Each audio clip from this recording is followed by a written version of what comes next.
एक ऐसी logistic company जिसकी शुरुआत हुई 2015 में इस चीज़ को नोटिस करते हुए कि ट्रेडिशनल कुरियर सर्विसेज इंडिया में उतने एफिशिएंट है नहीं। Hello everyone, my name is Umesh and I welcome you all to my YouTube channel law flow. मैं बात कर रहा हूँ शेडोफेक्स टेक्नोलॉजीज के बारे में, जिन्होंने हाल ही में अपना आईपीओ फाइल किया था। सॉरी, जिन्होंने हाल ही में अपना आईपीओ लाइव किया एनएसई बीएसई के साथ, एंड अभी एक दो दिन में लिस्टिंग भी होने वाली है। तो शेडोफेक्स की शुरुआत 2015 में हुई थी, जब उसके 4 फाउंडर्स ने इस चीज को नोटिस किया कि इंडिया में जो ट्रेडिशनल कुरियर सर्विसेज हैं वो किसी भी ई कॉमर्स के ऑर्डर को 4 से 5 दिन में डिलीवर करते हैं।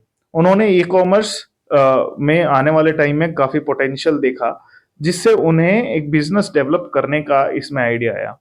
उनका हमेशा से एक ही कोर फोकस था, वो था last mile delivery and technology abled logistic environment, जिससे कि आप अपने ऑर्डर्स को ट्रैक भी कर सको और कब तक पहुंचेगा कब तक नहीं पहुंचेगा ये भी आपको काफी एग्जैक्ट तरीके से मिल पाए। उन्होंने फोकस करा टीयर 2 टीयर 3 सिटीज में, और ये स्टार्टअप काफी अच्छा कर भी रहा था 2019 तक।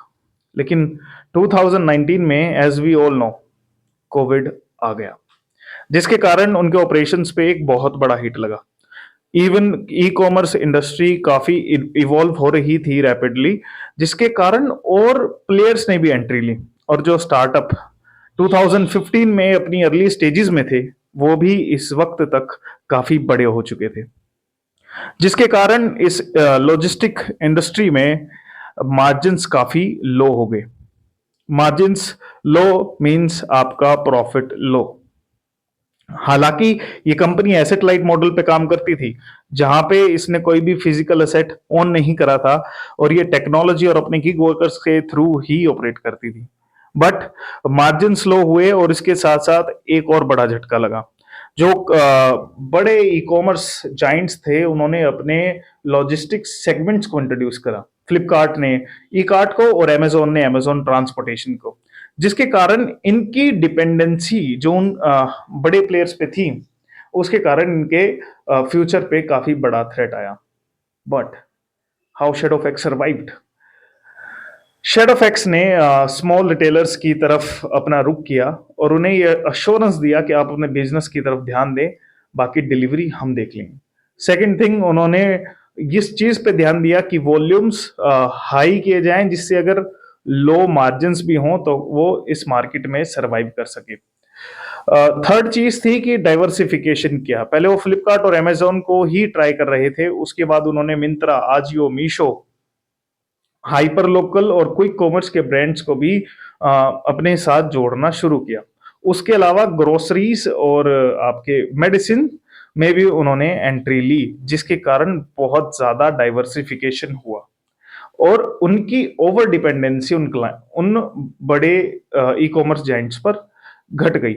इसके अलावा टेक्नोलॉजी को उन्होंने बहुत ज्यादा इंट्रोड्यूस किया, और अपना जो ह्यूमन रिसोर्स था in form of gig workers, उन पे काफी ध्यान दिया।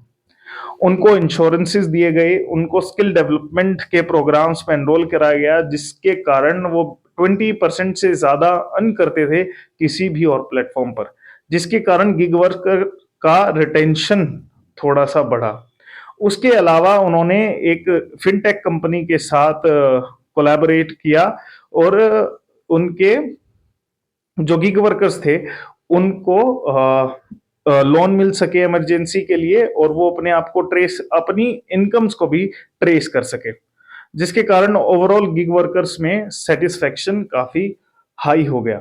और जब आपका ह्यूमन रिसोर्स रिटेंशन आपके पास हो, तो आपकी ग्रोथ एक हद तक काफी सही हो जाती है।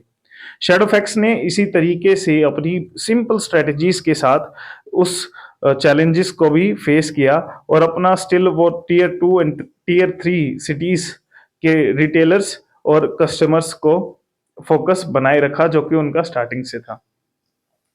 एज ऑन डेट शेडोफैक्स का अपना एक एग्जिस्टेंस है लॉजिस्टिक इंडस्ट्री में, वो 15 से 25% शेयर होल्ड करते हैं इस इंडस्ट्री का। 1.5 million to 2 million order per day deliver करते हैं, ऑलमोस्ट 15,000 पिन कोड्स पर ऑपरेट करते हैं और लगभग 2 लाख गिग वर्कर्स के साथ वो काम करते हैं।